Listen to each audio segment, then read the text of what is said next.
Welcome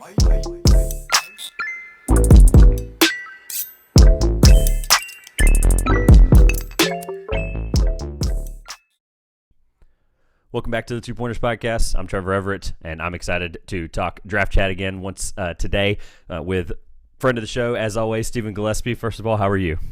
Man, Trevor, I'm doing awesome, man. It's finally it's great to get to do a show with you. I know that we've done some work together earlier in the season. We worked together prior draft classes, man. It's awesome just to see you. And I see you on Twitter all the time. You're always working, and I just love people who are passionate about what they do and being consistent with the work that they do. So I'm honored to be here with you, man.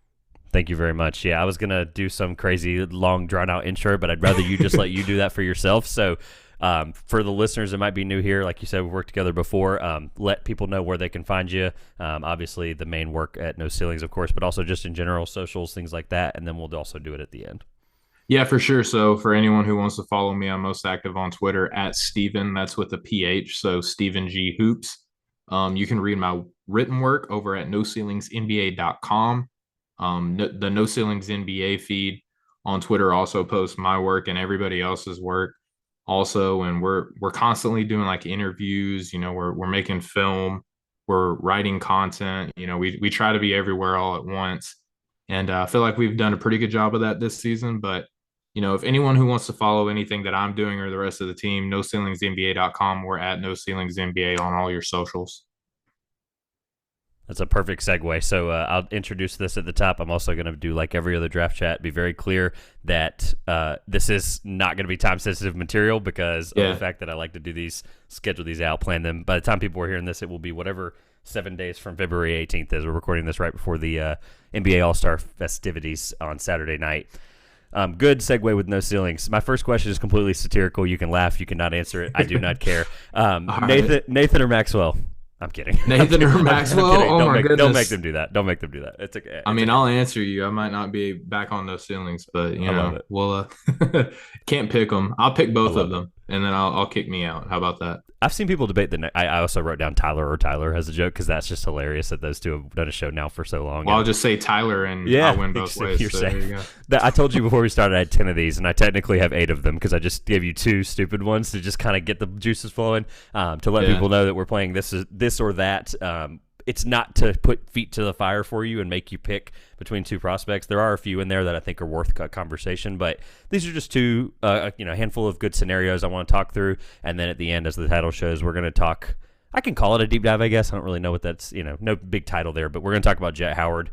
He did win the Game Day Two Pointers Podcast vote the other day. It was up for a week. We'll talk about some other vote getters in there as well. But Jett Howard won, I would call it by a landslide. So we're going to talk this or that, and then we'll also do that at the end. So with Jett. All right, yeah, that sounds good. This or that. The first question I have for you, and some of this stuff's going to be preference, some of this stuff's going to be fun. I just want to see where you are on some of these things. If you are, and I gave you the scenario before we started for this one, if you are a GM and you are the only, it is your pick and you're between these 2 archetypes available, you can put names in your head if you'd like. If a stretch big is available or a combo guard's available, who are you taking, or who is your more draft philosophy fandom? Oh man, this is good. I like both so much. I'm gonna go combo guard, especially in today's NBA, because I feel like combo guard used to be like taboo and it used to be something bad, but now it means you're versatile. Where a stretch big, if you're not hitting from 3, there's so much more to your game that you have to do. And I was actually listening to the Through the Wire podcast today, and I love those guys. But they were talking about how the classic big man, like the bruising one, your Jared Allen's, what have you, they're the ones that teams are looking for more so nowadays. Like obviously, like with a little bit more modernized twist, but these unicorn bigs, they're not succeeding as much as what was once believed to be the case to be true in the future. But combo guards, they're still very much in vogue. I don't know if you would call Jett Howard one, but I was trying to tie it to the episode, and we'll talk about him. I don't know if I'd call him a combo guard, but maybe I don't know. I think there's some things to discuss about him in terms of combo wing. Maybe? Combo wing, yeah. I know he's technically bigger, and that's what we'll talk about. Yeah. Some of the intangibles there for him. In terms of stretch big, obviously, I know you mentioned some of this is just going to be, your opinion on how the NBA is shaped and changed. I know you mentioned the combo guard now. I think there's a value of a stretch big now, just because of I think it's just you're expected now to go five or four out or whatever, and have at least Yeah. 4 people that can shoot a three. I do think there's still value in a stretch big. Like Jokic has never asked to do that. The guy who probably will win at least 2 MVPs we know, and maybe a third. But he's expected, if he is open and can make that three, he should take it. And that's kind of where I was like, I get he was a second rounder and stuff, but I think Karl Anthony Towns is probably like the only real stretch big that like has like that star tagline. Like Joel Embiid can do it. That's a good Nikola point. Jokic can do it. But there Like has that. to be more around the elbow and more around the block, more so now. And I think the less popular Joel Embiid was, the more perimeter oriented one. And now that they got, James Harden and Maxey, he's operating closer to the basket now, and people actually kind of like him a little bit more. I love that. I mentioned it in my contenders tiers article that went out Friday. As people are hearing this, I guess it would have been February 17th. But their pick and roll, I think Harden was like 88%. I might be really close on the stat. He was like 88% pick and rolls, including passes, points per possession. It was just which is nuts. That's top 12 in the league. I mean, the way their pick and roll offense has been this year, obviously, I'm excited to see how they expand outside of that as this, Sixers have flamed out the last couple of years in the second round. But I think it'll be really fun to watch how they change their game. And Embiid's not asked to do it, like you said. He can do it, but not asked to do it. So, fitting with the theme of types: elite shooter with no defense, elite defender with no shot. Oh man, I would probably go elite shooter with no defense, but I mean, there's examples of both that were getting early stretches within their first couple seasons that ultimately ended up going to the bench. So I don't know. Actually, let me take that back. I'm gonna say defender with no shot, because I I like it. think it's easier to take. I think it's easier to teach a jump shot than it is to teach someone to give a crap on defense. Bingo. So I'll go defender at first. That's where I went with it. And then my follow-up question was, so for me, this class is fun because there's like these huge chunk of tiers for me. The first guy that came to my mind was elite defender with no shot was Dylan Mitchell. I don't know if you would agree or disagree with that, but who is the elite shooter with no defense that came to your mind on in terms of this year's class? Elite shooter with no defense. Oh man, Because no defense is harsh, but like maybe Nigel Pack. Oh, like I got to see him the other day. That was I would completely agree with that. Even though I went to the Carolina and Miami game on Monday. Even though Carolina did nothing on offense, especially from three, Pack just like anytime he was the primary defender, even though he had almost 30, it was just it was hard to watch. I will say. At least Wong can keep his feet moving, but talking about those two guys together. But that's a good one, Nigel Pack. That's kind of like a pull down to the bottom. Yeah, like, this is an out there one, because I feel like people would say Grady Dick, like just kind of lazily, but I think that he is actually a big hustle guy right now, and I can't think of anyone else who I would consider an elite defender that like doesn't try on defense. I can't really, off the top of my head, think of anybody that I look at as just like an absolute liability on the defensive end. I like it. This one's a little bit fun, kind of pivoting away from kind of the archetyped questions. I couldn't think of as many that made sense to make you think, because I was like, oh well, you could have both. It doesn't take much to make me have to think, Trevor. Man, I'm from Arkansas, so I have to think a lot whenever I get asked a question. It's all good. I'd rather you process it and answer it. That's the best part about it. That's the best part about doing these things. I can cut out all the thought and the silence. It's okay. 2 lifetime tickets to the NBA draft. We'll say somewhere, I would call it 100s in a stadium, but it's like the way they do it in the Barclays Center. I would say 2 decent seats to the NBA draft, or you get 1 year, media or fan, you get to sit in the green room. I'm sorry, I'm confused on the question. Okay, so you either get scenario I give you is you either get 2 lifetime tickets as a fan, so you can go every year, you can hang out, do whatever, or you get 1 year where you get to be in the green room and be the guy interviewing. Oh, I got you. So it's like you give up the lifetime passes. You can never go again. You have to buy them. You have to buy them every year, whatever. So you kind of can have your cake and eat it too if you want to do that. But what would you rather do? Would you rather be a fan for the rest of your life as two tickets no matter what, good seats, or would you rather have 1 year where you're the guy in the green room, guys coming out interviewing them? I think 1 year in the green room. Especially if I get to pick the year, especially if I could time travel. Oh, I like that. Yeah. Okay. Like, would you go back in time? Yeah, I would definitely go back in time. So I'm thinking like either the Jordan, the 03, maybe the 96. There's so many good ones. Like this year might even be like that level of a draft class. But I'm We'll looking see. here. I got a Slam. You're wearing a Slam shirt. I got a Love Slam. Slam magazine framed over here. The only Slam mag that I have framed, and it's the '96 draft. So I love it. I'm probably doing that one. The only one Shout I out to have is Kobe. the only one I have is the AI Afro. What do they call it? The Oh, ABA ball one. I love it. that's iconic. It's That's unfortunately not. iconic. It took me years to find it because they like if you unless you were buying it resale and you didn't know it was real, they basically took it off Yeah. the shelves. And then I got an email from Slam and I signed up for the emails. I've had them for like 5 years only for that Yeah, cover. And they emailed it one morning and it was like limited release. This will be gone by noon. And I'm like, so I immediately for just me. boom gone. Yeah, I'm like I went on there. I was done. It was in the mail next day. Sell a Um, kidney, call it good. Funny you say the 2003 96 class. We'll get to that. That's actually one of the last. We'll talk about that towards the end of this this or that. That's one of the questions I have for you. Oh, perfect. Spoiler. But anything else about the NBA draft in terms of the tickets? Like, what do you like? What's you mentioned? You get to pick, right? Like, if you mentioned a past class, all of them are worthy, right? But if you were able to sit in on this year's class, I guess that I'm gonna pivot and ask you a question. Oh, You know, sweet. who's the one guy you'd be really looking forward to interviewing as they come out as after they shake Adam Silver's hand? Oh man, you're gonna make me pick one. Probably Scoot. I like it. I'm a big Scoot enthusiast. I don't think that he and Wembanyama are worlds apart, and that hasn't been a popular take by consensus this year. But Yeah, I just I obviously understand why everybody loves Victor Wembanyama. He's number one on my board, but I just think look at Scoot because Wemby is like he might be the best prospect of a archetype that we've never seen before, but Scoot might be the best prospect of an archetype that we have seen before, and that archetype is like goaded. So yeah. if he could be the best of that type of a mold, that's really saying something. And I just love like I would ask him like floor general type mentality stuff. I'd ask him, how does he see the floor? When does he pick when he wants to shoot? When does he look to get a teammate open?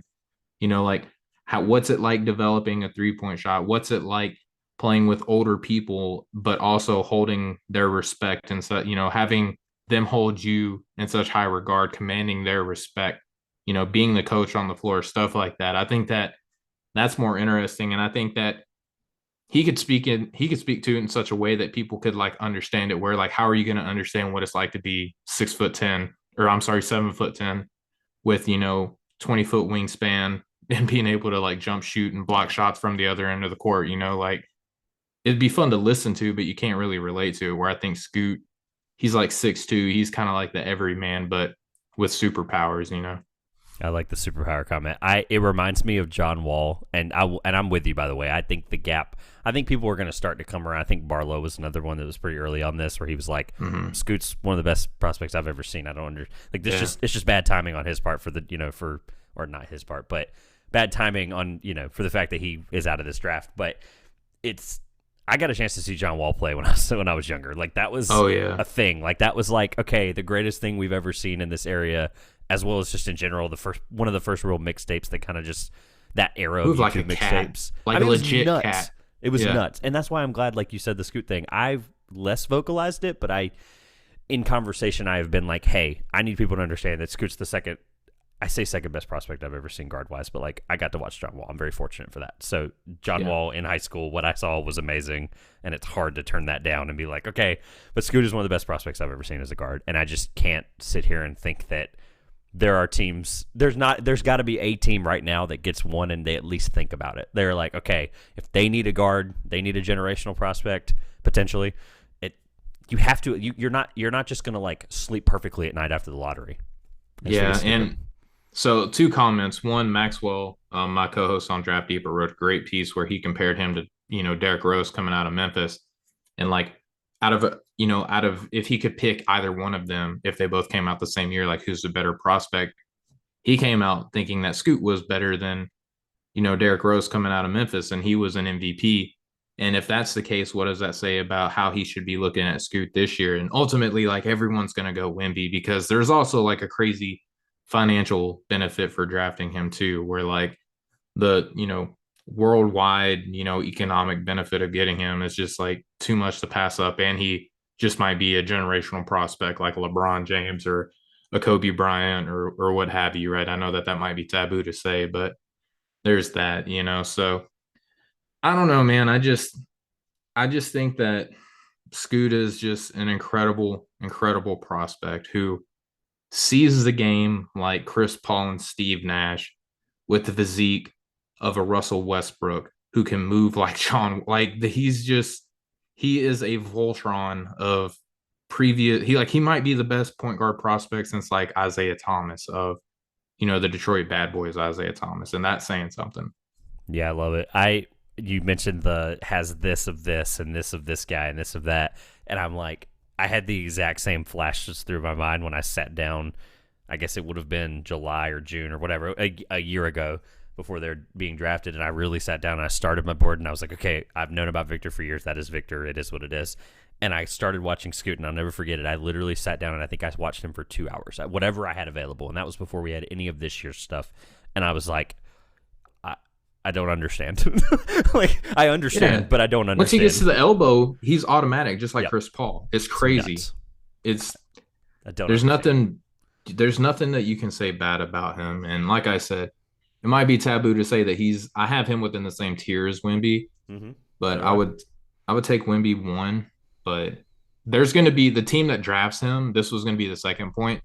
The team that drafts him, you can hear, like, I can already hear it in my head where it's like, hey, look, as great as Wembanyama is, like, we really wanted Scoot Henderson. And Scoot is going to play to the level to where they can actually validate it. So they really have like a psychological advantage, whoever lands at number 2, because they're going to get probably the guy with the biggest chip on his shoulder, hearing all year long that any other year you would be the number 1 pick. Any other year you'd be in the number 1 pick. He's heard that all year long. And in their one-on-one earlier in the season, he went right at Wembanyama, and I would say that he actually outperformed him in their full game matchup. It was unfortunate that he got hurt in the second matchup, but within their full game matchup, he outperformed him. So Scoot's going to come out with a crazy edge and a crazy chip on his shoulder, and whatever organization drafts him, they're going to totally feed into that, and he's just going to be a monster. I know you guys are really good on mocks and whatnot. You guys have put out, I think, your 4 mocks in on No Ceilings NBA. But have at any point, was Houston ever the pick with Scoot at 2? Refresh my memory. There's been 4 of them now. Somebody can look that up and figure it out. Oh man, I'd have to go back and look. To be honest with you, the reason I bring it up is I've brought this up to people before, and I'll bring it up to you. Is if Houston, I don't know how to ask this. Like, one, we just talked about it. It's like, okay, obviously, I think Houston would probably still take Victor, but they're probably the team the most that probably would think about Scoot the most. And the reason I say that is because I think Rockets fans are starting to, and Rockets fans have spent all year on Twitter. I get to hang out with them and talk to them all the time. Love Rockets fans, but I think the way I ask it to everybody else was, is Scoot a better fit in Houston than Victor Wembanyama is? I think it's tough. I think here's I want to be I'm sorry, I'm trying to think about the best way that I can phrase this. I think Scoot mentality wise would be better on Houston. I think Wembanyama obviously offers them the highest ceiling as a team, but I think Scoot is the type of player that any team is going to want to have in a locker room. And it's not to say that Wembanyama isn't a great teammate or anything like that, right? But there's something about the guy that's always going to have their ball in their hand. Wemby is not going to always, as talented as he is going to have to share ball handling responsibilities, right? He is going to have to be set up. There are going to be other people that handle the ball. Look at Jason Tatum. He doesn't handle the ball all the time in Boston, and he's their best player, and he's an MVP candidate, right? So not talking negatively to Wemby, but Scoot is going to have the ball in his hand, and he's going to play his heart out. And that type of player, he's going to have to hold everybody else accountable. And that's the type of personality that Houston needs the most. They don't need another guy who thinks of himself as a star and a mega star that everyone else is going to benefit off of him and his star power, right? I think Wemby might have a little bit of that. He's a heck of a defender, excuse me. He's a heck of a defender, and he's not selfish, and he in himself is a great leader. I mean, Bilal Coulibaly is a guy who's shooting up draft boards right now, benefiting from playing off of a Wembanyama. But to me, Scoot Henderson's personality, I think, is more so of what Houston needs. But talent-wise, it's hard to doubt Victor Wembanyama. paraphrasing here, you said that Scoot has dog and they need dog. Got it. He That's has simple. he has that dog in him, I as they love it. say. I hate that analogy. I just think that's essentially what you're saying, and it's 100% true, which is why I bring it up. All right. Yeah. Got a few more here. Draft and stash in the second round, or take a chance on a guy who can play immediately, like a junior or whatever in the second round. Not a big draft and stash guy. Like I understand. Nice. Draw the line in the sand. I'm with you. Okay. I understand it, and it can pay off, but I don't know. I want to have the guy in my organization. I care about second round picks. Like if I'm a team that's deep and maybe not have a roster spot available, I can start understanding and entertaining that. But even if a guy isn't going to play, he can still have an impact in my bench, in my locker room, my day-to-day practices, things like that. I might just bring in a guy who I know is going to be a grown-up and who is going to not embarrass himself, as my co-host Maxwell Baumbach would say. I want to get a guy in who's not going to embarrass himself in the second round. I like it. Here's an example, and the reason I bring it up is the track record is, I mean, I'm sure there are more examples, but just a few worth noting that are active players. The Pistons, Bogdanovich, I always get those two mixed up looking at their names, but I know it's the difference. Davis Bertans, Shetty Osman, Dario Saric, Willie Hernan-Gomez, Raul Neto, and Furkan Korkmaz are all current NBA veterans who are stashed at least 1 year after being drafted. So, Detroit has Gabriela Procida, who was drafted and got stashed too. So we'll be looking to see him come back next year. He could be another name on there. It's good. I like that you drew the line in the sand. I'm with you. I think if I can get I'm trying to think of this year, somebody in the second round that like would just be a couple of years into their college career and just be like, that's the guy I'm getting. But especially if it's like I don't think of this guy as a second rounder, but I know in a lot of other mock drafts that he falls there. Trace Jackson Davis, get him in my locker room immediately. Good. Yep, I was gonna go look at my own board and pluck a guy that's played multiple years in college and just go, yeah, I would love to have Andre Jackson in my room, right? I'd love to have Kevin McCullough, Azolas Tubelis, Isaiah Wong. You just gave me a bunch of them. Trace Jackson Davis is one I actually have him at 28, so that's sneaking up into could be a second rounder, but good. He's a first rounder in my opinion, but I know a lot of people view him in that second round territory. Well, look, I watched a lot of college basketball today before we started. We're recording this in the evening, and I mean, for him to basically that Illinois game, they won by 3, and the fact that he had as best of a game as he's going to have on this stretch he's on, and they only won by 3 at home, either shows you that Illinois is good, and they are, but it also shows you that he is doing everything he can to contribute to winning basketball. I think he only had 2 turnovers. It was just he had an unbelievable stat line. Jalen Hood-Schifino kind of had a roller coaster. He had a roller coaster game, and a lot of people are going to look at that negatively, but Trace was the constant in that game. And because of him, and shout out to Malik Renew. I like him a lot. I think he might be a next year guy. But Trace he's all faithful. He's all reliable. SpongeBob's, jellyfishing net. He's all reliable. That you can always count on him to go out there and get you 20, 10, 3 blocks, 6 assists. Like he does it all. I love Trace. The passing out of the post is I just love the playmaking this year is phenomenal. I'm so glad. I made a point a few weeks ago. I don't remember who it was with now, but I was like, nothing against when Xavier went down, but it gave him the potential to be able to move the ball more and be open and pass. And I was like, I'm very excited for Trace, even though it was like circumstantially not the best thing. It also gave JHS an opportunity to just be the lead guy and see both sides of his not having to be a combo guy as much. Absolutely. All right, I have one more that's not actual this year prospects. We've got 2 of this year's prospects I want to talk about this or that wise. Woj and Shams tweets being on or off during the draft. Do you have them on and you're keeping up with the pick before and trades? It's tough because the trades have that. How else are you finding out about them other than the broadcast being 8 years late? Versus, do you really want to know who the 13th pick was? Even though the draft's been shaken up for minutes there, and you're like, well, I'm going to look because then I'm going to know who the 13th pick is. Well, so kind of taking the fun out of it, I guess, so because of the nature of my job, I've actually missed the past couple drafts. So I have to leave, for a couple months at a time for what I do. And I've actually missed the draft. So I don't get any notifications. I get emails from friends and family that send it to me. But I would probably ignore my phone watching the drafts, especially since I've been covering the draft, as a part of No Ceilings. I would probably just turn it off because I want to be surprised. I'm that way when it comes to movies. When Twitter, everyone goes and watches the movie the night it comes out, and I go to watch it the next day. I'm not touching my phone because I want to not get kind of led one way or the other. I don't want my opinion to be swayed by somebody else's. So, probably turning it off, man. To be honest with you.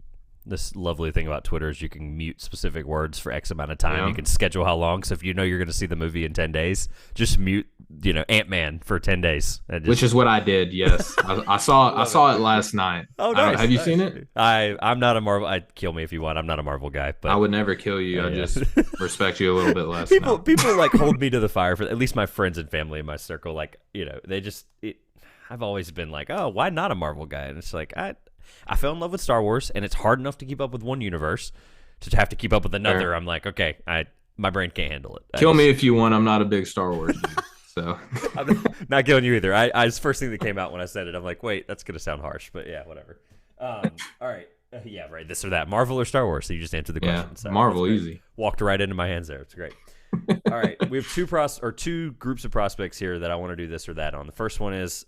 And this one is not, I am not trying to get a rise out of anybody, you or the listeners, but it's a genuine question that we've had all year that I would think for the longest time, I thought a lot of people were going to, I'm prefacing way too much, but I thought a lot of people were going to be on one side of it, and then you're going to start seeing as the community gets to, I call them the casuals. Can I guess people that catch up. You know exactly who I'm about to say. Yes. Is it a Minosaur? Yeah, it is. Okay. The reason I'm prefacing it is because there are people that are going to hear this, whether they hear it in February or whether they hear it mid-March after Selection Sunday when they start catching up. And I know for a fact the casual draft community has not watched these two play. That just is what it is. So they're going to hear this and go, this is what these two guys think about it, whether they trust us or not. That's their judgment call. Yeah. Who do you, and you can say currently because that can change right now. Do you like Amen or Asar better? Can I pick neither? Yes. No. Well, for this example in the game, no. But I'm with you. For context, I have them literally no spots apart. I have them one here and one here. I do too. So there is no gap. I have them 7 and 8 on my board right now. Now the question is the order. Yeah. So we'll answer both of these questions. I have them 7 and 8 on my board. I love how you're beating around the bush. This is great. And I have yeah, you're welcome. You can tell I podcast, right? No, I love it. No, here's why I say thank you. I say thank you because you're almost like you're helping me out, because like if I'm going to put this on TikTok or Instagram Reels, it's like you're just going to milk it for me, so people have to watch it for 5 seconds longer. So Kyle, put the TikTok camera on. Yeah, I like that. I love it. There you go. Yeah.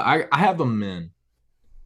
So, and I know that even within No Ceilings, I'm in the minority, which is really crazy because, like you said, coming into the year, everybody was like, Amin is better, and Asor is like the other brother, right?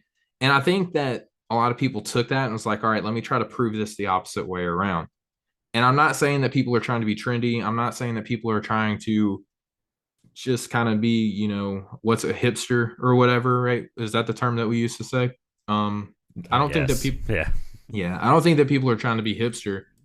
I just think that for positionally, Trevor, is it more important that a guy on the ball can shoot, or is it more important that the guy away from the ball can shoot? This is a hilarious way to word this, because it's like how do I say this without tearing either of them down?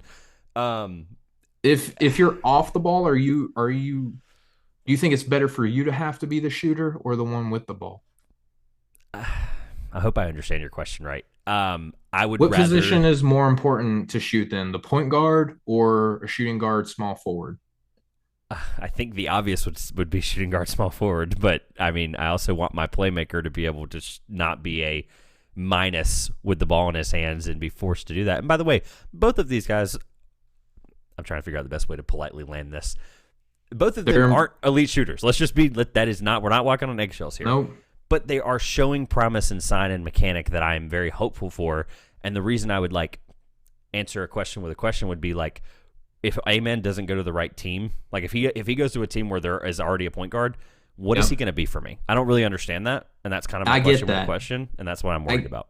But I don't think a team is going to say, "Hey, we got a point guard. All we're missing is a point guard player that we can play at shooting guard that can't shoot. So let's draft him and put him here." You know what I mean? So there are a couple teams, San Antonio. I know Thank you. everyone's high on the Markel Fultz resurgence in Orlando, but if Amen Thompson is a 1% athlete in all of NBA and he is 6'6" and has elite feel, right? Like, is he not ideal to maybe go play in Orlando? What about Washington? Could they use a point guard, right? So there's three teams that might be flirting with him within that range that could really go and grab him, right? So I don't think that a team is going to say, we don't need a point guard. Let's draft Amen Thompson. You know what I mean? I think that there are enough bad teams that are going to be picking around that kind of 5 to 10 range Yep. that are going to say, all right, let's get him in Thompson because he's a point guard. We need one, and he has one of the higher ceilings within all the draft, right? And then Asar, he's an off-ball guy, and he's thought of not being as elite of an athlete. I don't think that they're that far apart athletically. People say that he is just as good a ball handler as Amen. My question is then how come he's not handling the ball as much as Amen? He's a better defender, which I would agree with, but he can't shoot either. So if I'm drafting a guy who's less athletic of the two of them, who might be a better defender, who also can't shoot and plays better away from the ball, like I don't know why that's more attractive to people. That's just something that I can't like wrap my head around, but I have both of them lower than I think consensus because I was going to point that out because so do I. I think that's you're basically saying all this and you're explaining the fact that people are going to look up and go, well, why don't you have them at 4 and 6? Like because we're 3 and 4. Because everything that you just said backs up why you feel that, and that's why I'm very clear when I talk about them. I am not tearing them down by any stretch of the imagination. I need people to know that. But we are in the same place. You basically gave every good reason of like, if I'm Charlotte, yeah, I'm not picking either of them probably. Asar maybe, but like Charlotte. Yeah, if I'm picking one, I'm picking Asar. Yeah, because they have LaMelo Ball. Although correct. I do think Amen and LaMelo could be kind of cool to watch. But yeah, I'm not high on either of them because like their biggest thing, Trevor, is that they're walking paint touches, but they can't finish in the paint. That's like being scary. A defensive minded guy, but you suck in isolation, or a sharpshooter that can't shoot. Like if you can get to the paint whenever you want, like I get the idea that if they get to the paint, they draw the defense in, they can pass to the next guy. I get that, but also if you get to the paint and you can't finish, then what's the point of you getting to the paint? If you can't shoot on top of that, and we really have no way to adequately assess their defense. Like they're crushing their competition, but they're as old as like some sophomores in college. You know what I mean? Like there are some sophomores in college that are their same age that are playing D1 basketball in the SEC, ACC, Big East, what have you. And they're playing against really talented, very, very good soon-to-be college prospects. Like the top high school prep AAU stars that are in their classes, they're playing against them, but it's not the SEC. It's not the ACC. It's not the Big East. It's not the Big 12. It's not the Pac-12. It's none of those. You know what I mean? So like, how do we adequately assess the level of competition? Like this is a pivotal moment in OTE history. Like there's a lot riding on the success of both of these guys. And I hope that they both meet every single expectation. But if I'm an NBA front office and I'm drafting for the future of my job and the success of my team, like once I get past 5, then I can start entertaining like the ceiling and the athleticism and the star power that those two bring. But I just see a number of college guys that I would much rather take a chance on ahead of them. It's the Keontae George, Amen Thompson debate that I've been having for 6 months. What's funny, though, and I'll summarize with this before we go with the last one, it's just always the beautiful thing I found about the NBA draft is we say all these nice things and we say all these reasons why we really don't have them 3 to 6.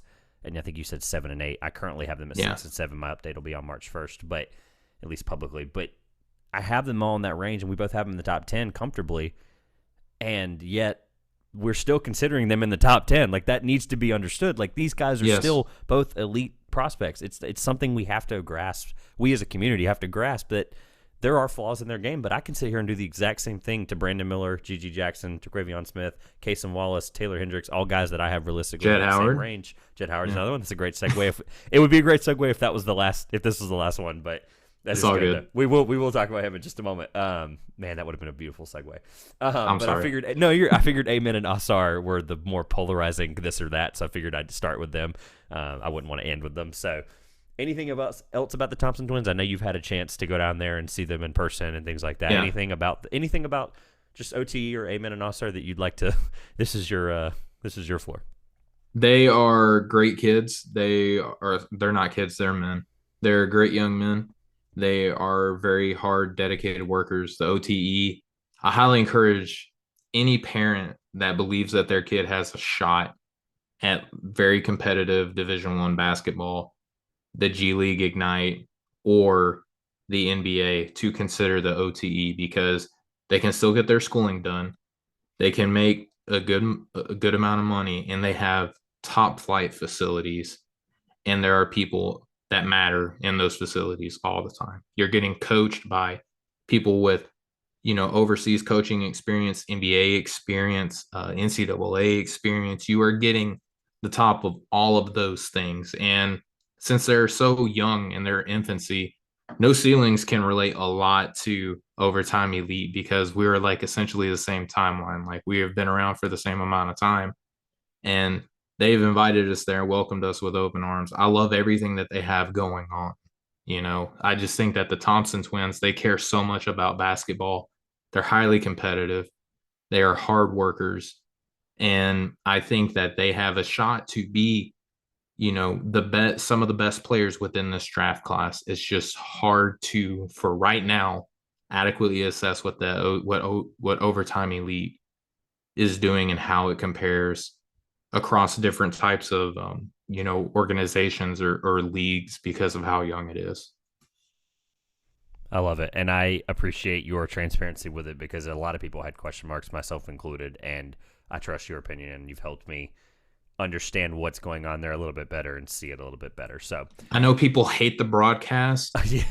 I'm not gonna say what they have going on is so much more deep rooted and developed and nurtured. The broadcast is not meant for everybody, right? The people that love OTE, they are the target audience, right? Your Instagram basketball it's youthful, fans. Yes. Social media, entwined and infused, age group that they are targeting, and they love it. The kids look like, there are so many young fans at OTE, and that's what makes them special. But if you have doubts, I highly encourage you to go check out their facilities. They're actually really nice people. Like, everybody there, Ryan Gomes walked up and talked to me and said, "Hey, I'm familiar with No Ceilings. You guys do great work." Shook my hand, almost crushed my hand. I'm just kidding. He's just a big dude, but everyone there is so open and welcoming, and they want people to know what they have going on. It's not a big secret, the Overtime Elite. If you can go check it out, I highly encourage you to do so. For me, it's only a hop, skip, and a jump 6 hours south, so maybe we'll see. Yeah. I'd love to go down there eventually. I have some friends in Atlanta too. I'd like to visit and stuff. So, all right, last one. We'll pivot from a completely new developmental program to powerhouse, or I guess a powerhouse. Haha, I'm trying to preface it, but Derek Lively or Khalil Ware, two guys that I had almost neck and neck on my board for a lot of the year, and then the gap has started to widen, and I have an answer currently, but it will change soon. Again, updates on March 1st. But Derek Lively or Khalil Ware? I like Derek Lively more than Ware coming into the season. So did I. And then then both of them started playing, and they both started getting closer to each other, and not for the right reasons. Lively started sinking down to where I started looking at Ware. Now it's Lively, hands down. He just, in my opinion, I can't speak to this based off of any intel or experience. When I'm watching the games, Lively looks like he tries harder. He is in more control of the opportunities that he can control than Khalil Ware, something that I understand not everybody is in the ideal ecosystem for their development. Jalen Duren, prime example of that. Yeah. Memphis was not the best ecosystem for him, but I still liked him a lot. Nor was it for Because Ramani Bates either. Just want to be it wasn't for let that Amani out there Bates as either. well. And I liked what Duren was doing because he took total control of the opportunities that he could take control of. I wrote about this when I wrote a piece about Khalil where I like actually like sat down and like gave him undivided attention and I watched him. I think that he's going to be a fine player, but if I have to pick between him and Derek Lively's shot blocking, rim protection has been a constant throughout the year, even though his offense has been abysmal Yeah. for large parts of the year. His rebounding has been there. Neither one of them really set screens well. That's just because that Ware is not that big of a big, and Lively just doesn't know how to set them. I want to believe. I think that once he does get, understand that technique, that he'll actually be good at it. But neither one of them are overwhelming me right now. But if I have to pick one, I'm going to go with Lively. All right, we'll end with, and by the way, for me, it's right now I have Ware ahead, but a lot has changed in the last 30 days. I've got to kind of absorb. I got to see Lively in person before he kind of got going a little bit in the loss to NC State at home, but it was unfortunate to see kind of just the almost lostness on offense, but I think a lot of that's starting to turn around. So I would say that I have Ware, but I think it's just going to keep flip-flopping. I think Ware... I just hate that Ware doesn't get to play. I know. And his shooting is bad, and he doesn't get to play, and I don't know if that's a him thing, if that's a coach thing, maybe somewhere in the middle, like I just hate that his playing time is inconsistent as his production. Yeah, and Shire started to trust Lively more, which is what's been really important for the turnaround. So absolutely. All right, we're going to end with this where we talk about Jett Howard for a few minutes. You mentioned earlier talking about the elite draft classes, and I took a deep dive for a minute to figure out. So assuming that Jordan's draft is just, it is what it is, Michael Jordan, Hakeem Olajuwon. Really after that, and I think Barkley was that one as well. Barkley, yep. After that, though, really that's your three, and there's really a couple that just kind of keep that class afloat. Stockton was in there. Yeah, there's okay. So I guess thinking about that, there's a big three or big four there. It's not as deep as the two I'm about to read to you, at least in terms of I got to see a lot of these guys, so I'm kind of being a little more biased. But assuming that 84 is off, 83, whatever it is, 83, 84 is off the table. I always get the year itself in my head. Yeah, I'm not a big year dude. Like I'm a player's draft class, like who the best player out of that draft class was. Yeah, I can always remember it. And I'm like, okay, Jordan played in 83, draft 84. Got it. Okay. So 2003 and 96, when you actually sit down and play around with them, you realize how similar they actually are. So I'm going to make you this or that them. 2003, I'm going to give you some context, and for the listeners that might just not be there, so you're not making this blind. Yeah, do this for the listeners. I know everything about both of those draft classes, but if you can help the listener. Yeah, I don't want you to feel like you're having to make this out-of-pocket guess, because when's the last time you sat down and looked at these classes? It's like, I don't blame you. Oh, man, yeah. I don't like Google draft classes that often, unless I'm doing like a redraft or whatever. A redraft or like a piece or something, So 2003... number of picks is scary. So, like, the way they're, similar. So, number of picks in 2003 was 58. And number of picks in 96 was 58, which is, so, boom. All right. Automatically, you're like, okay, whatever, right? 58 picks. Then you realize both classes had 47 people actively play a minute in the NBA. That means on a team. So, 47, that's pretty good, right? I'm going to read you the All-Stars for 2003 first. I'm going to read you the All-Stars for 96 after that. And then I'm going to read other notable players in those classes, and you can make your own opinion. Okay. So in 2003, All-Stars were Carmelo Anthony. This is at least one time in their career. Yes. Chris Bosh, Josh Howard. Shout out Josh Howard, Wake Forest. LeBron James, Chris Kaman, Kyle Korver. People forget Kyle Korver was an All-Star. Dwayne Wade, David West. Shout out David West from my little town. And Mo Williams. That's 9. Other notable players that are important, Boris Diaw. And this was my opinion. I just picked notable players that I found notable. Diaw was 03? Yeah. Huh. Okay. Great. And I love doing this stuff because you're like, man, he was in that class. Again, I pluck these. I think Boris Diaw is a noble player. I also got to watch him growing up on title teams. I did too. It was more of like a passion pick for me. But I just wanted to mention notable players that I thought. He's a big Suns guy, yeah. Yes. Kirk Heinrich, Zaza Pachulia, Steve Blake, Nick Collison, Leandro Barbosa, Kendrick Perkins, Willie Green, Matt Bonner, James Jones, Luke Walton. So now that you hear that, you know that. That's a lot of good notable guys that we watched growing up. On the other side, All-Stars for 96 was Sharif Abdur-Rahim, Ray Allen, Kobe Bryant.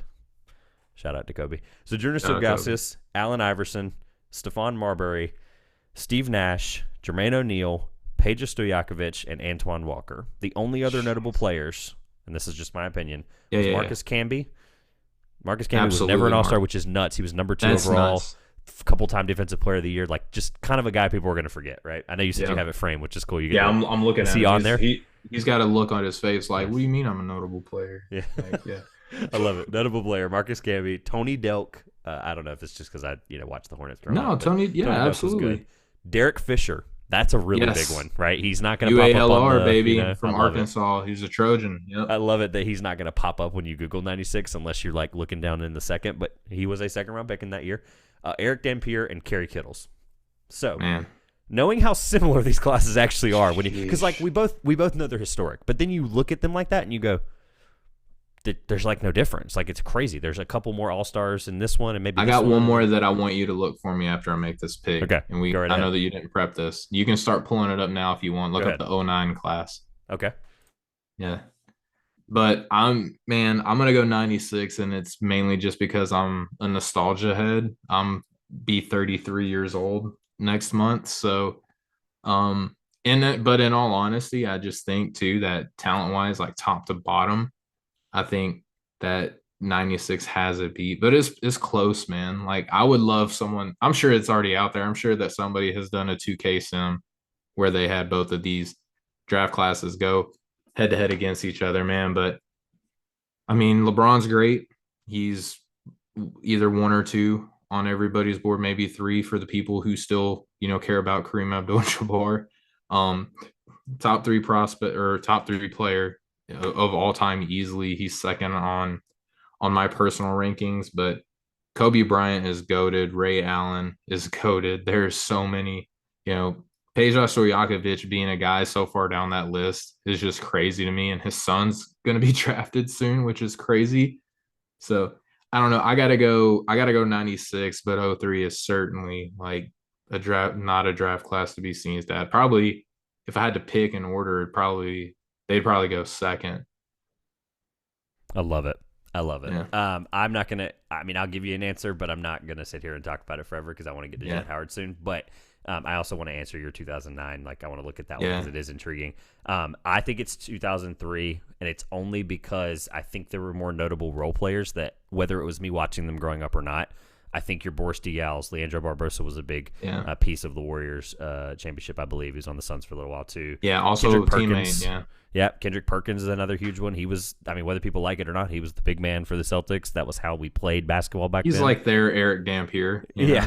Dampier is a champion, I like it. James Jones, I guess I'm taking consideration also the stuff he's doing as a front office member. I don't know if that's too much to think about, but Boris Diaw, Luke Walton was obviously a coach for a while. Matt Bonner was an unbelievable shooter for the Spurs. I just think if you're looking at razor thin margins, it also is really hard to sit here and go, for me, I know Kobe's my favorite player of all time. People get that.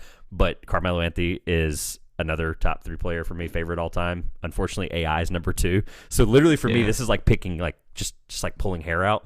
But I would have to give the edge because of a LeBron James type play. Like you said, you're getting a top 3 player all time, top 2 arguably all time versus. And that's no disrespect. I don't think Kobe's. I think it's Jordan, LeBron, Kareem. Period. Like those are the 3, right? So. Steve Nash, though. Steve Nash, I know. It's such a like if you could sit here and like play with the stats, I'm sure that there's like there's probably a discrepancy when you pull up stats. I'm sure there probably is. I'm sure. We're probably gonna sound dumb if somebody's gonna pull the report and send it to us and be like, here you go. Here's why you're both dumb. But we also disagreed, so I think it's fun. 09. What did you have to say about 09? Because I think this is the Blake Griffin, Hasheem Thabeet, James Harden. I'm just reading the top couple. Tyreek Evans, Ricky Rubio, Johnny Flynn. So 2 chances at getting Steph Curry. The Minnesota Timberwolves did not take him. Steph Curry went number 7, and then there's a couple other there. DeMar DeRozan was notable. Yeah. Yep. Ty Lawson was in there. Drew Holiday. Wow. Drew Holiday. Yeah. I just think that this class is like sneaky. It is like sneaky up there. And I think 2011, because that was the Giannis draft, right? So I just think 09, it's crazy how great it is, but how out of whack it is at the same time. If you looked at like where these players were selected, I just think that it's nuts that how, like how we were saying, James Harden, Steph Curry, DeMar DeRozan are all in this class, but they were all picked like way further down. Drew Holiday too, way further down than where we would do them in a redraft now. I just think like it's crazy how talented it is and how out of whack it played out. It's played itself out at the same time. Patty Mills was 55th. Isn't that crazy? And Yeah. he's Patrick Beverly, still wow, playing. 42. Yeah, Yep. Danny Green was 46. Yep. UNC Second team. round pick. Yep. That's crazy. Giannis, by the way, was 2013, but it's actually not, 2013, there's nothing yeah. wrong about that, knowing that, because that 2013 class was horrible. Like, it was Yes. actually horrible. So I'm glad you said it, because honestly, it proved a point that you didn't even mean to make, where how bad 2013 was. Giannis basically saved that draft. Yes, Like, he it's is scary how from bad being that a draft. stinker. Oh, I remember watching it being like, oh man, like I barely even, I wasn't even like that back then. I just watched the draft as a fan, but my goodness. Oh, anyway. Yeah. All right, let's get to Jett Howard. So, Okay. he is obviously the point of conversation for this, because shout out to Game Day, did a partnership with Game Day to do a creator poll and get some better understanding of what my audience likes and what they are looking at. The main polls that first that ran week 1 was college basketball or NBA. What are people watching more of right now? College basketball won 12-9, and then favorite NBA team, no shocker here, was the Charlotte Hornets. I'm based out of North Carolina. Not surprised by that at all. I can probably think of who 4 of those people are right now. The Grizzlies were up there too. The Knicks were up there. The Lakers, Warriors, Suns, a lot of your big market teams, which was cool to see some of my listeners. And then the bottom question. I did it on the bottom to see if it would actually get the most votes, and it did, because the draft is so compelling. It got the most votes out of anything. I put up originally for you, I mentioned this to you when we brought this episode up, was Jett Howard, Gigi Jackson, and Taylor Hendricks, and I also put other, because there's a really cool feature on Game Day where you can submit your answer instead of whatever the poll was. Others receiving votes were Tyree Appleby, and I can tell you who said that. You remember Josh? Who, I remember Josh. Josh is working at Wake Forest. Love Josh. Tyree Appleby's awesome, but unfortunately not. I got to interview Bobby Clintman. Nice, off of that team. Yep. Yeah, I gave you. I talked about him with. I did a draft chat with Phil Dexter, a good friend of mine here in Raleigh. Okay, College cool. Hoops Corner, or College Hoops. God, what's the name of that show? Everything College Basketball Show. Also a writer from other places as well. And we talked about the Tobacco Road prospects, and he got brought up. And I gave you a shout out of that article, because you definitely gave me a better understanding of him and that team. And then they end up. They're a pretty good team in the ACC this year. So hope Bobby gets to play a little more next year. But others receiving votes also was Trace Jackson Davis. Cason Wallace got 2 votes. Scoot Henderson got 3 votes. Drew Timme got 4 votes, which I thought was interesting. Taylor Hendricks got 4. Gigi Jackson got 5. Zach Edey got 6. And then resounding, pretty small gap now that you look at it, but Jett Howard did win with 10 votes. So we're here to talk about Jett Howard. Shout out to Game Day. But I am actually really glad that he won. I really love Taylor Hendricks, and I love the fit to Oklahoma City that I think Metcalf put him in there in the mock, and I think they did it in their episode as well. But I love the fit to Oklahoma City for Taylor Hendricks. I love to talk about Taylor Hendricks. I think he feels like an OKC guy. Yeah, he does. I think he's a poor man's Jarris Walker. We can talk about that another time. I do think simmer on that. I don't know if people they played each other. Yeah. They did. I want to go back and watch that again. But Jett Howard, right? The reason we're here. So the reason I want to talk about Jett Howard is because I have been most of the year a little lower on him, and I wanted to see some things come together. So I'm gonna basically this is your floor for Jett Howard, because he will go up my board this next update on March 1st. I want to be transparent about that. I currently have him for context, for if I do say anything, is Jett Howard at 24. There's a lot of guys around him that are similar type prospects. Stats this year in 30 minutes, 25 games played for Michigan, 42% from the field, 37% from 3, 80% from the free throw line, averaging 14.5 points, 2.5 assists, 2.5 rebounds, 0.7 blocks, 0.4 steals, and 2 fouls a game, and 1.2 turnovers. So without any context there, all those stats sound pretty good, right? But really the things I want to talk about with him is what he is as a prospect and what he means to you and where you have him. Obviously, I think that's important for what you think about him. So just talk to me through things. What's your favorite thing about Jett Howard? I guess we'll start with. Wow, favorite thing. He's a microwave shooter, man. Like, can I ask you a question, Trevor? I know that you threw it at me. I'm a podcaster. I can't help it. I like to pick people's brains too. Where do you have Brandon Miller on your board? So I'm glad this is going to be talking about putting feet to the fire. This is going to be fun.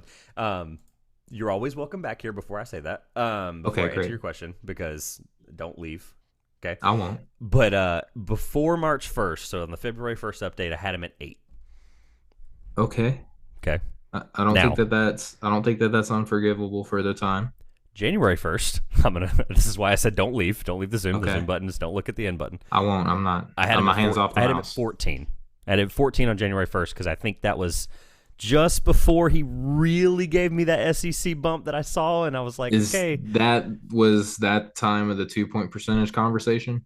It was part of it. Yes, I was one of the people that you probably were like, because I didn't hide it. I mean, there were people that blew it out of consideration, but I have to say thank you because you did a video on it, really quick. It was like a minute and a half about how some of these things and the body build and things like that, right? How he's going to grow into his frame and stuff. And I never was really worried about the frame. I like that he is what he is, and I'm glad that you asked this because he's him and Jett Howard. The more I think about it, I'm like, they do remind me of each other. So where are you going to have him? Give me a range where you think that you'll place him March 1st. He'll be higher than 8. I will have to sit down and really debate where he's going to end up being with Cam, Keontae. So 3 through 7. Yeah, he'll be in the same range that he should be in right now. He'll be higher. Okay, which is all right. By the way, I wanted to give him time because there were some things that I didn't particularly love, but I also was like, I can't be dumb and say he's not a top, whatever prospect.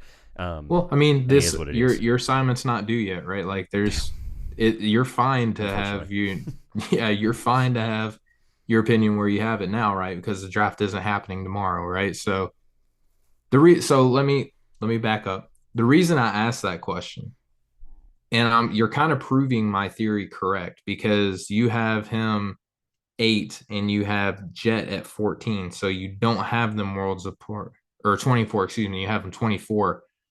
So I do kind of have them worlds apart. If you do kind of have them worlds apart, but so I don't think that you should. If I can offer you this, Trevor, this is good, because their best skill is like the exact same thing. Okay, they're both big wings that can handle the ball and can shoot. They both are going to be good kind of tertiary, secondary, weak side ball handling creators, even out of the pick and roll. So they both offer similar skill there.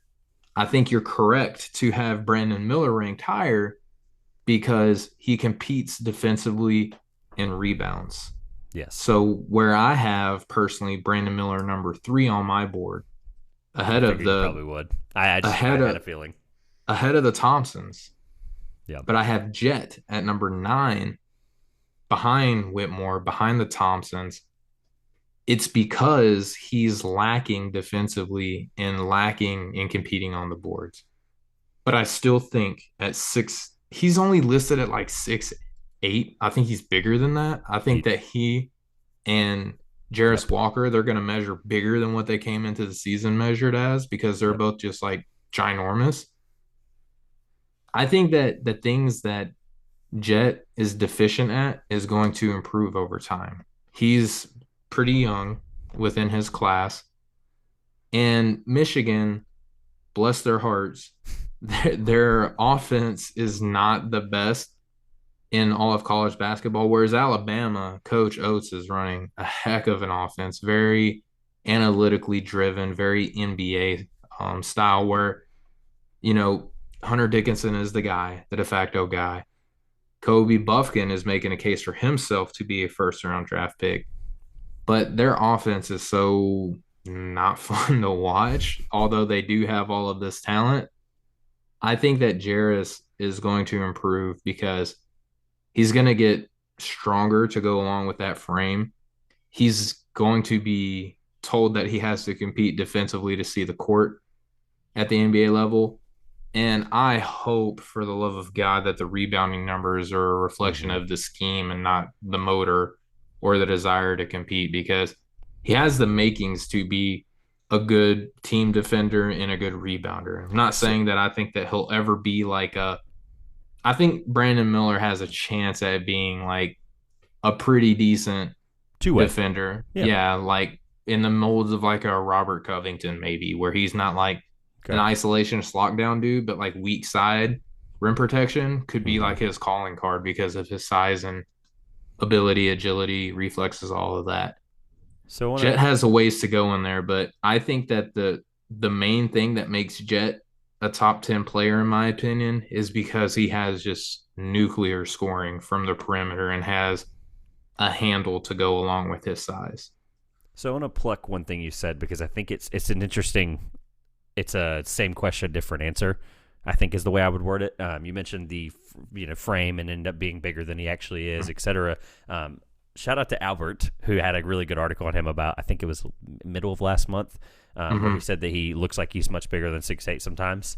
Yeah. And you mentioned the motor part of it, where you're like, okay, we know he's a bigger physical frame, and we know he can microwave score. We know he can shoot. That was like why I didn't even lead with the shooting and even ask you a question about it, because it's very obvious. That is the thing that he does well. You mentioned the rebounding as part of, like, I wonder if that's a sign of it could be the motor. And I'm with you. I think the motor, I'm going to question it for a little bit until I see a little bit more, because I think the thing that is making me nervous about it, whether his big frame is there or not, we know he has a decent first step. I see why can't he be more aggressive attacking the rim, I think is the part where I would go. It's similar to the rebounding, right? Is it the motor?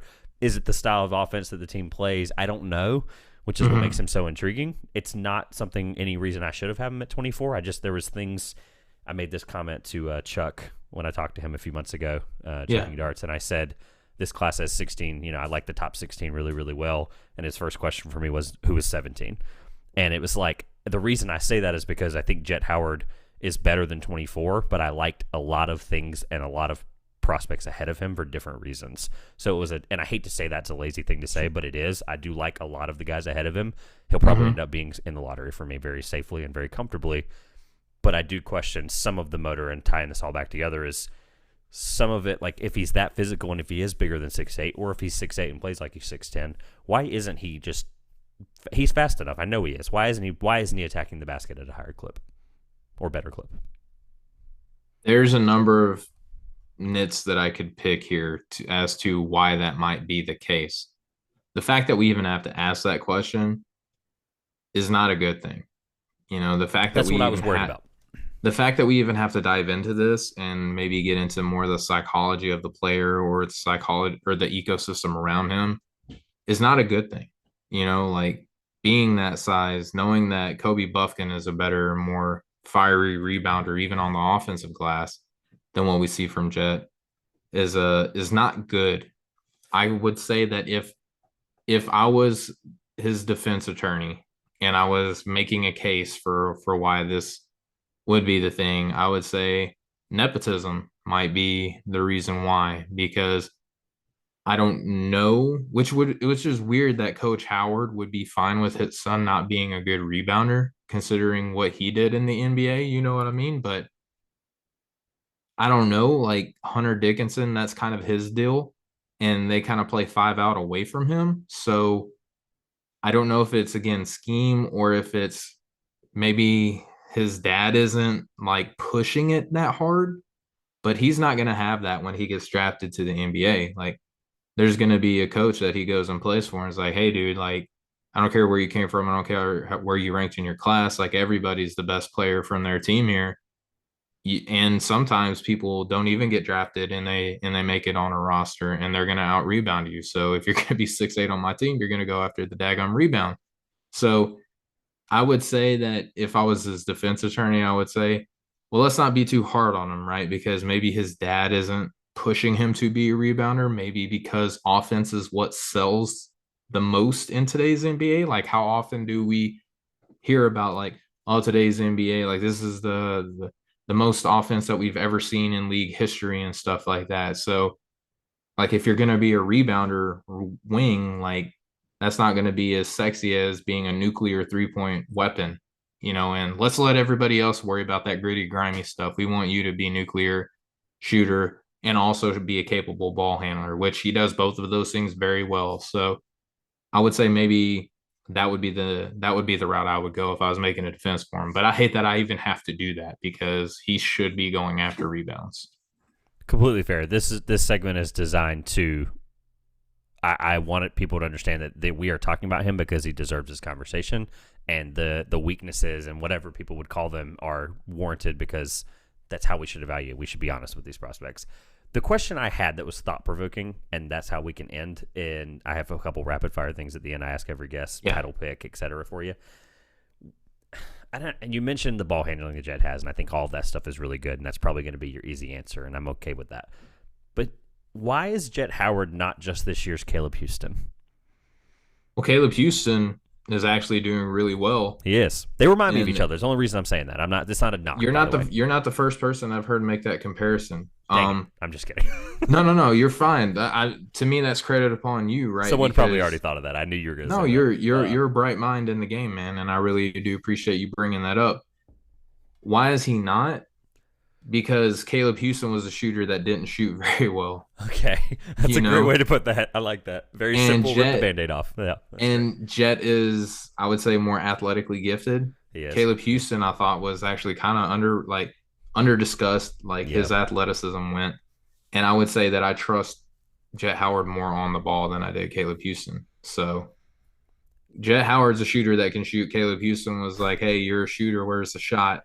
I love it. As somebody who just had him outside the first last year at the end of the cycle, I thought that I knew Jett was going to be better, and I knew he was going to be higher for me. But why? I wanted to talk through why, because when I watched both of them, I'm like, okay, they are similar archetypes, but I think Jett's size being bigger than 6'8" eventually. I'm with you. If I could I'm somewhat of a betting man, but if I could be like, here's $30 Vegas, I think that he will measure 2 inches taller than 6'8".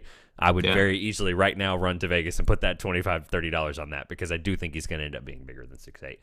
Shout out to Albert again for that. One thing I'll say about him, and then we can close up here. I have a couple of quick hit things at the end. Sure. Shooting touch for him, you mentioned it's very obvious. It is what it is. He's really good at it. I'm very excited to see it continue to develop. Obviously, you see that it's almost like projecting forward, and I like to look at guys and go, if they're going to have a really good rookie year, and even if they're not, we kind of over-exaggerate that now. It's like if you don't come in and you don't act like Paolo your first year. I do too, and I just want to be clear about that. However, thinking through the sophomore slump ahead of time is what is going to be the thing that he looks good in his sophomore year of the NBA, his junior year of the NBA, et cetera. What's something I'm going to be excited about in the future? Whether he shoots 25% from three his sophomore year or not, I'm always going to know that he's going to improve upon as a shooter and be able to be good on the floor offensively. My favorite thing to evaluate with prospects is what is their absolute NBA skill that I want to, if I'm a coach of the Orlando Magic, they're going to be on my team for this reason. Is I love the way he moves off the ball. I think pin downs are really good. Now, granted, Hunter Dickinson's one of the best big man. I think he's one of the best screeners in the country. I don't care what anyone says. But big body, wide shoulders, whatever. But the way he gets to his spots, as I was doing the film for this to talk to you about him, I kept watching every time he got open or every time he got a good opportunity was because he knew where to cut, how to cut, come off of an action. There was a lot of really good things there. And obviously that's a testament to some of his teammates. But I think he's really good and knows how to play offensively. I think he's really smart, and I think that's going to be the thing that keeps him on an NBA floor. Yeah, I think he processes his game very well, and I wouldn't be surprised if we see his passing come along too, because as a scorer, right, like you're going to attract so much attention to yourself, or as a shooter with a lot of gravity on the perimeter, you're going to attract so much attention to yourself. And in his case, he can handle the ball. So if he gets chased off the line, he can make a move to the bucket, right? And I think that he has enough to his game where he can adjust to the mid-range or even convert around the rim. But I also wouldn't be surprised if we see some really nice passes from him in the NBA. I'm with you there. All right, let's quick hit these things at the end. I like asking these questions. These first two are more specific to you. We'll rapid fire these, and then I ask every guest who they think comes out of the East and the West in the NBA and who wins the NCAA title. First thing is who is rising up your board right now? Who's somebody you're really excited? The context of that is up to you, whether it's this week, this month, or this year. It doesn't matter. Who's somebody that's really rising up your board? That's really tough for me. I would probably say Jordan Hawkins, reluctantly. I like it. Rucker would like that too. Yeah, a lot of the no ceilings guys are going to be like, "It's about time, Gillaspie." But yeah, I've had him as a high second, and for the longest time, I just didn't know like who is falling out and like who he jumps over. But I think Jordan Hawkins is going to be my newest, latest riser on my board. The reason I asked is because Jett Howard was mine, so that's why it was like an easy segue. It was perfect. Like, okay, Jett Howard's quickly rising for me. That's where it should be. Who's a sleeper to watch out for? Not named Brandon Podimski. Is that how I say it? Pajimski.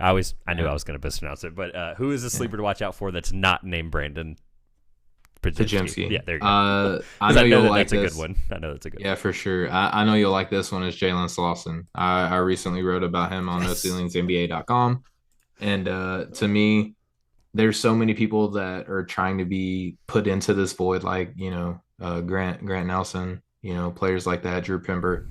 I love Drew Pember, by the way. Love Drew Pember. That's a good one. Love Drew Pember. I haven't heard either of those names in a while, but Jalen Slauson has still been plucking away, and he was kind of like one of these preseason sleepers that everyone was talking about.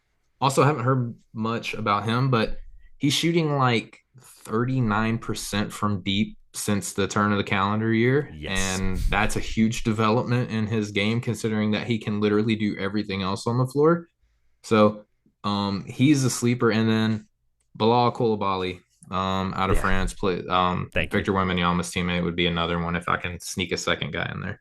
Yeah, I love it. I am excited to sit down and play around with his film and just see where, like, because I know the opening opportunity you mentioned earlier playing with Victor is huge. Yeah. Jalen Slauson 34 on my board right now, and that's not There probably moved you very go. much. So, and it probably hasn't moved very much. Okay.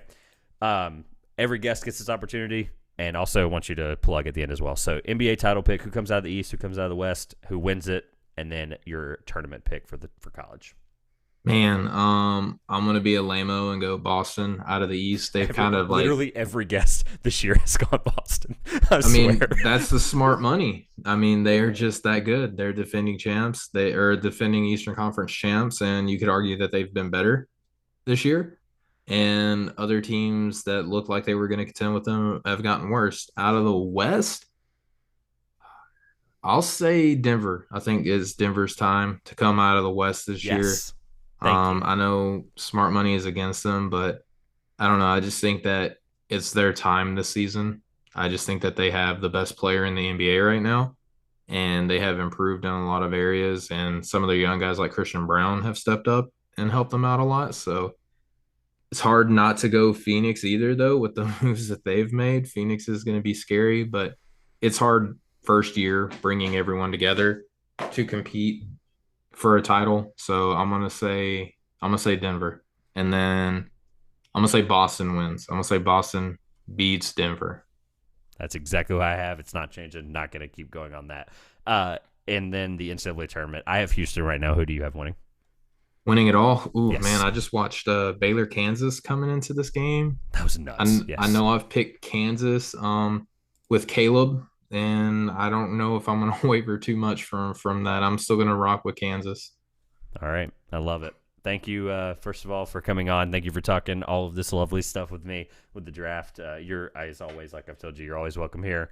Talking about Jett Howard today and this or that. Thank you for having an open mind with some of that stuff because it's Yeah. stuff you don't normally think about. It's like, okay, why would I not take the lifetime passes, right? Thank you. Go ahead and get the plugs in for me. Everything will be linked in the description below for you as well. Let people know where they can find your work. Well, Trevor, first off, just thank you so much for having me, man. Like you're a true class act, respect you and the rest of the guys. And, just I love everything that you guys are doing. And again, I appreciate anybody who's got passion in the game. So just y'all keep doing what y'all are doing. But again, if you want to follow me, I'm most active on Twitter at Stephen G. Hoops. You can read all of my written work over at NoCeilingsNBA.com. On the podcast front, we recently just announced that we got picked up by Blue Wire. So the No Congrats. Ceilings I was NBA gonna mention that. podcast feed. Congrats. Thank you so much. Recently just got picked up by Blue Wire. We are the only and official NBA draft podcast on their entire network. So that's a big deal.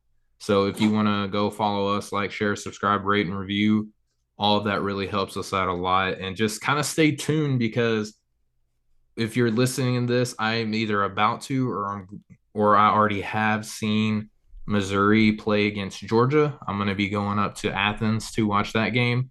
And then in early March, like I said, I'm going to go down to Orlando to check out UCF versus ECU.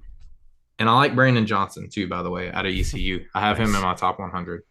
I love it. I'm going to get to watch him against Houston 7 days. Well, the day this goes out for people who are going to hear it, I'm going to be on the way to East Carolina to watch that game when they hear this. So, or it will have already happened. So a lot of really fun stuff for you guys. I'm super excited to see. Congrats on Blue Wires. Obviously, you guys have got a lot of great things coming. I know you had a big meeting today, so I'm excited to hear what transpires from that. A mock goes out big the stuff same day. coming. Big board mocks. I mean, just things that are rattling off the shelves. So once again, thank you. I look forward to working with you again.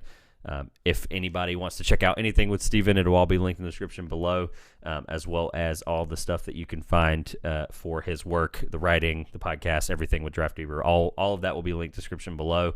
I'll do my really quick outro as Stephen and I can get out of here. But thank you guys for listening. Don't forget to click the link in description below. Excuse me. To download SeatGeek, you get $20 off your first purchase with code 2pointers. Everything will be linked in the description below. Like, comment, subscribe. Thank you for watching. Thank you for listening, and we'll see you later.